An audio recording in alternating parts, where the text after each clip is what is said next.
Well, we've got a policy update for you. One we've been talking about for a while. Thanks for joining us. My name is Pandy. A year ago, some of you will remember that we brought up the topic of Pawternity, bereavement pay for pets. And at the time, New York City was stepping up and saying, we definitely find value in this. And the other states have been kind of quiet about it. But here in 2026, we have just recently seen Missouri, Illinois, and New York State come forward. Maryland, they tried a while ago. So more states, more areas, more regions are starting to look at this and realize that, you know what? If we really listen to our employees, this could be an area of value. Well, I have to thank Lauren Herds. Lauren is an attorney with Squire, Patton, and Boggs. And she recently wrote an article for the National Law Review talking about, employers, pay attention. This could be a major move. And again, it's state initiated, but why wait for the state? If you and your organization and your employees feel that this is something that would be of value for you, start thinking about that now. I was just with a company this morning talking about their bereavement policy. And they've got a really rich one. If it's an immediate family member, they'll pay 2 weeks for that individual to be off for the death of a child or a parent. But then they come down to the 3 days for, I stand corrected. It's spouse and children get 2 weeks paid, 3 days for parent and siblings. And, because there's no law dictating what you do, this is all up to you. This is all up to what you feel is best for your company. And I remember distinctly a company here a few years ago who's administrative assistant up with the president and such. She asked me, please see if they'll even talk about leave, paid leave. I'll be devastated when my dog dies. And when I had done the taping for the show here a year ago, I had just lost one of my Great Danes. And guys, I can't tell you, it still bothers me, even though I have a new one now.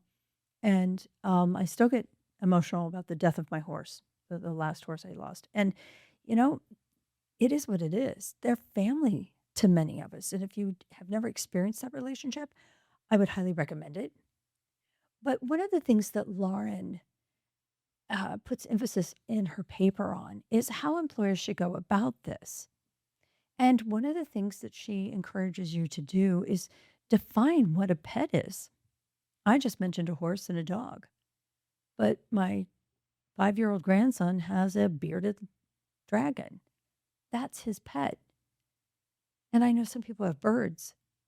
I know some people who have raised fish from, tiny little things and that's, I think that there are some people I know. One of the people that I graduated from high school has a duck that stays in the house. Anything that you become emotionally attached to can create these horrible, just severe emotions if you lose them. And I guess my question is, isn't that what bereavement leave is for? To help our employees cope with a very difficult time in their lives, the loss of someone dear to them. So Lauren's saying, if you don't have this policy, consider this. Think about the definition of a pet. Then go back and think about whether this is paid leave or unpaid leave. Again, federal state law does not dictate either way. And then think about the scope of the coverage, she says. What circumstances actually qualify for leave? Is it only on the death? Or would you be willing to allow some leave if the animal needs or requires surgery? If the animal is severely ill? And I know of individuals who have left and gone home because their dog or cat stopped eating or was, having epileptic fits and such. Again, To them, it's their child.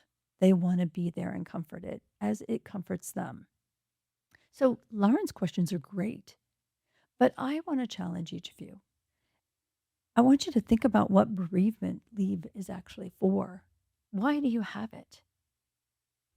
And how will you use this benefit? Are you using it to entice employees to come because you want to have a caring and sensitive culture?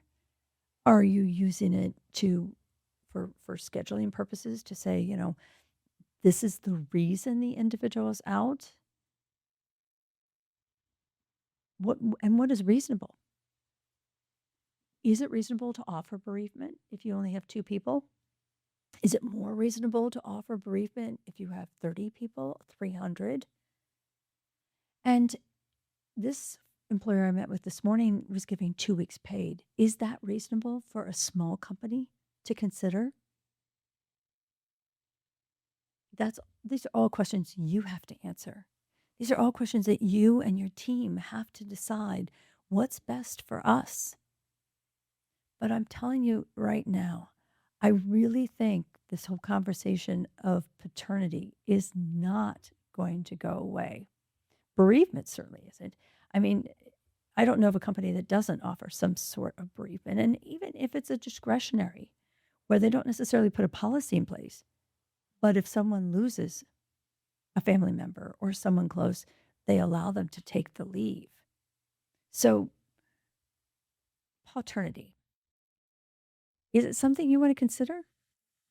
Because if we talked about it a year ago, and now even more states are starting to look at this seriously, I'd say jump it.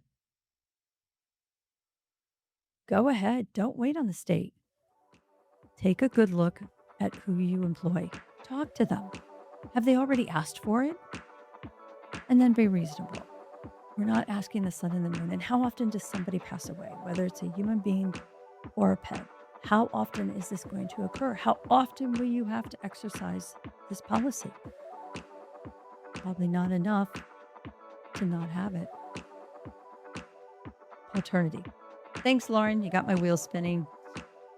And I hope I've done something for you as well. So give us a call if you have a question or a suggestion. That's what we're here for. Right here at the Human Resource.